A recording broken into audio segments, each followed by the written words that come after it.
Hello again. Thank you for checking out another brief video. Today, I want to talk briefly about the Iran war that we have just recently embarked upon, how this impacts us as consumers, how this will likely impact us as consumers moving forward, what we can do about it, and just some general ideas about things to watch for and the future here over the next month or two, maybe even longer.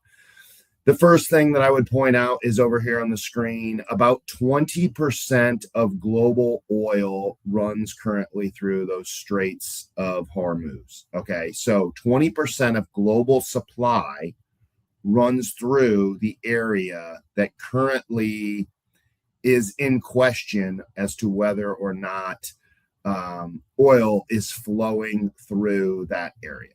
Now, we've seen many pictures, many headlines that have said that oil tankers have kind of stopped traveling through that area due to the increased risks. We've heard that insurance companies are not insuring these tankers, which is a very big deal in that area and causing them to not traverse through that area.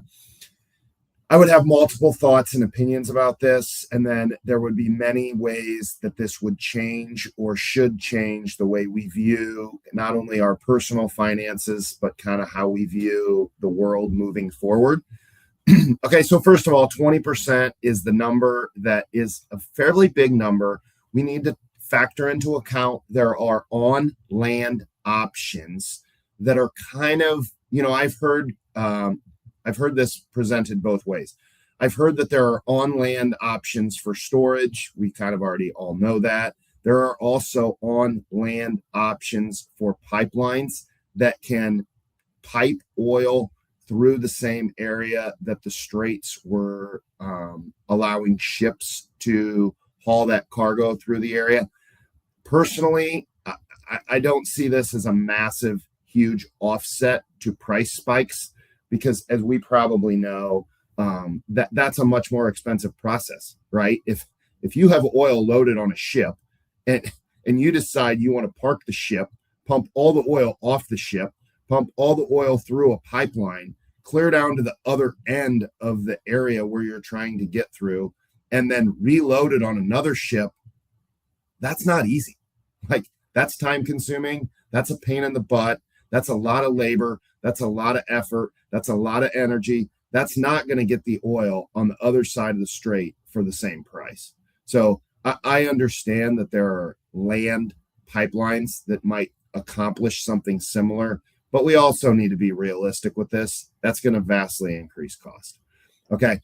If tankers aren't able to get insurance through their normal means of insurance, there could be other insurance companies that would be willing to step in and do that, but I can guarantee you it's probably not going to be at the same cost. Okay, this is a specialty type of insurance.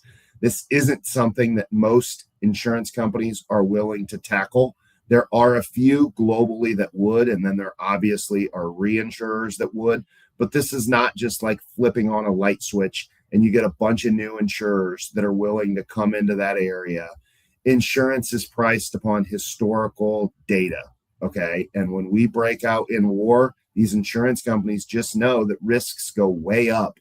So they are going to do anything they can to avoid paying out claims. If that involves not insuring somebody who's traveling through an area, that's what they're going to do, right? Most people think these insurers are in the business of paying claims. Well, they kind of are. But in reality, they're not. They're in the business of making money. Paying claims is just the business that they reside in. Their goal is to underwrite things so efficiently and effectively that they can barely charge anything and they don't have any claims. Now, I know that that's unrealistic and they always are going to have claims, and that's why we have insurance. However, they want to minimize the cost and they want to maximize their profits. So there's going to be times like this when insurance is probably not going to be available for ships traveling through that area. Now, there are other or alternative means for getting oil from point A to point B. But again, taking a ship that's waiting in an entrance to an area like the Straits of Hormuz, turning it around And having it travel in a completely different direction is vastly expensive. Okay. These are not just your little, runabout boats that you can just turn around and, oh, yeah, we'll just take another route that triples our amount of time at sea. Like all these things have repercussions, right? So there's decision one that impacts decision two, that impacts decision three. And once you start tagging these things one on top of the other, on top of the other, it impacts prices. So, what are we to expect from this oil fiasco or this war that's going on in Iran? Honestly, higher prices. We're probably going to start to see higher prices on consumer goods, construction goods, anything that's shipped could see higher prices. Anything that's heavy could see substantially higher prices. This is not going to be something that's likely going to that's going to just impact oil and what you put in your car. Okay, it's going to be much more wide reaching than just that. I don't know exactly all the ramifications because I don't know exactly what you consume on a day-to-day basis, but I can just assure you that this is not just going to increase the cost of driving your vehicle. Store prices are another thing, food prices. All these things have a drastic impact on our cost of living, which then have an impact on the economy. Guys, everything is interrelated in our economy. So if one thing goes up and there's more cash flow that's needed for one item, like let's pick on food. Okay, if a family is living pretty much paycheck to paycheck, which there's a lot of families that do, and their food price goes up by, let's just say 10% over the course of a month or 3 months, they are going to have to cut that 10% out of somewhere else, right? Most people cannot make the choice that, hey, I want to eat 10% less or 20% less or 30% less. And I want to cut that expense out of my budget and keep all of my other expenses the same. Usually things don't work that way.